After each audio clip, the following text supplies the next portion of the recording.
Hi ಎಲ್ರಿಗೂ ನಮಸ್ಕಾರ, welcome back to my YouTube channel.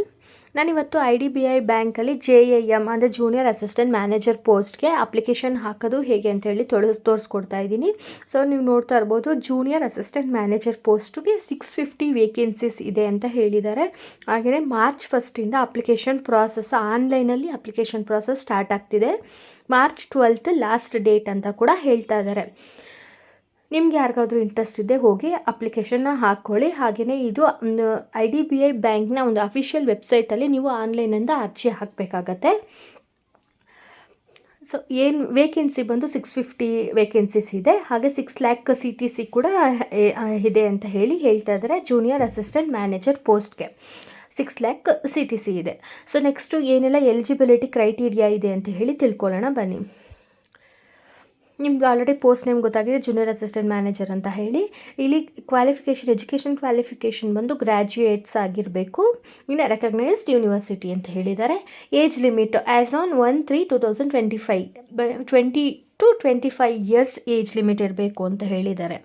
So ಇಲ್ಲಿ ಏಜ್ ರಿಲ್ಯಾಕ್ಸೇಷನ್ ಕೂಡ ಕೊಡ್ತಾ ಇದ್ದಾರೆ. SC STಗೆ 5 years ಏಜ್ ರಿಲ್ಯಾಕ್ಸೇಷನ್ ಕೊಟ್ಟಿದ್ದಾರೆ.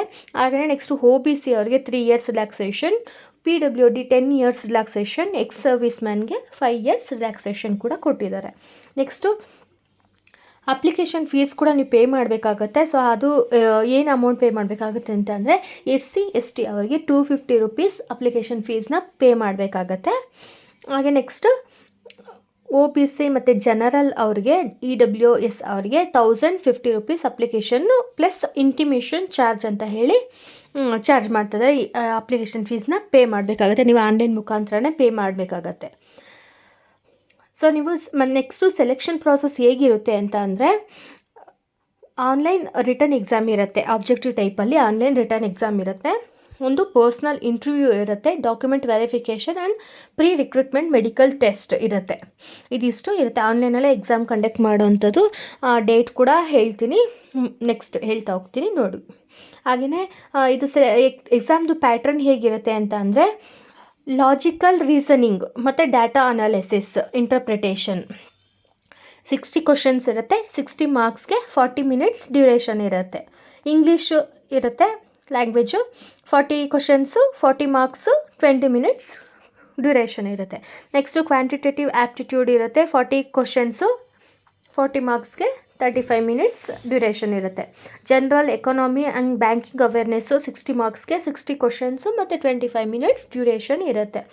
ಎಲ್ಲ ಆಬ್ಜೆಕ್ಟಿವ್ ಟೈಪಲ್ಲಿ ಇರುತ್ತೆ. ಸೊ ಇದಿಷ್ಟು ಸೆಲೆಕ್ಷನ್ ಪ್ರಾಸೆಸ್ಸು. ಹಾಗೆಯೇ ನೀವು ಆನ್ಲೈನಲ್ಲಿ ಅರ್ಜಿಯನ್ನು ಹಾಕಬೇಕಾಗಿರುತ್ತೆ. IDBI ಬ್ಯಾಂಕ್ನ ಒಂದು ಅಫಿಷಿಯಲ್ ವೆಬ್ಸೈಟ್ನಲ್ಲಿ ನೀವು ಅಪ್ಲಿಕೇಶನ್ ಹಾಕಬೇಕಾಗತ್ತೆ. ಆನ್ಲೈನಲ್ಲಿ ಫೀಸ್ ಕೂಡ ಪೇ ಮಾಡಬೇಕಾಗತ್ತೆ. ಫೀಸ್ ಪೇ ಮಾಡಿ ನಿಮಗೆ ಅದು ಫಾರ್ಮ್ ಎಲ್ಲ ಸಬ್ಮಿಟ್ ಮಾಡಿದಾದಮೇಲೆ ನೀವೊಂದು ಪ್ರಿಂಟೌಟ್ನ ನಿಮ್ಮ ರೆಫರೆನ್ಸ್ಗೆ ತೊಗೊಂಡಿಟ್ಕೊಂಡಿರಿ. ಹಾಗೆಯೇ ಎಲ್ಲ ಡೀಟೇಲ್ಸ್ನು ಸ್ಕ್ಯಾನಡ್ ಡಾಕ್ಯುಮೆಂಟ್ಸಲ್ಲಿ ನೀವು ಅಪ್ಲೋಡ್ ಮಾಡಬೇಕಾಗತ್ತೆ. ಇದಿಷ್ಟು ಒಂದು IDBI ಬ್ಯಾಂಕ್ನ ಡೀಟೇಲ್ಸು ರಿಕ್ರೂಟ್ಮೆಂಟ್ ಮಾಡಿದ್ದಾರೆ. ಸೊ ನೀವಿಲ್ಲಿ ನೋಡ್ಬೋದು, ನೋಟಿಫಿಕೇಷನ್ ಮಾರ್ಚ್ 1 ಸ್ಟಾರ್ಟ್ ಆಗ್ತಿದೆ. Starting date March 1, end date ಅಂದರೆ ಲಾಸ್ಟ್ ಡೇಟ್ ಬಂದು ಮಾರ್ಚ್ 12 ಇದೆ. ಆನ್ಲೈನ್ ಎಕ್ಸಾಮ್ ಯಾವಾಗ ಕಂಡಕ್ಟ್ ಮಾಡ್ತಿದ್ದಾರೆ ಅಂದರೆ April 6, 2025 ಆನ್ಲೈನ್ ಎಕ್ಸಾಮ್ ಕಂಡಕ್ಟ್ ಮಾಡ್ತಿದ್ದಾರೆ. ಸೊ ನಿಮ್ಗೆ ಯಾರಿಗಾದ್ರೂ ಇಂಟ್ರೆಸ್ಟ್ ಇದ್ದರೆ ಬೇಗ ಹೋಗಿ ಅಪ್ಲೈ ಮಾಡಿ. IDBI ಬ್ಯಾಂಕಲ್ಲಿ ಅಫಿಷಿಯಲ್ ವೆಬ್ಸೈಟ್ನಲ್ಲಿ ಅಪ್ಲೈ ಮಾಡಿ.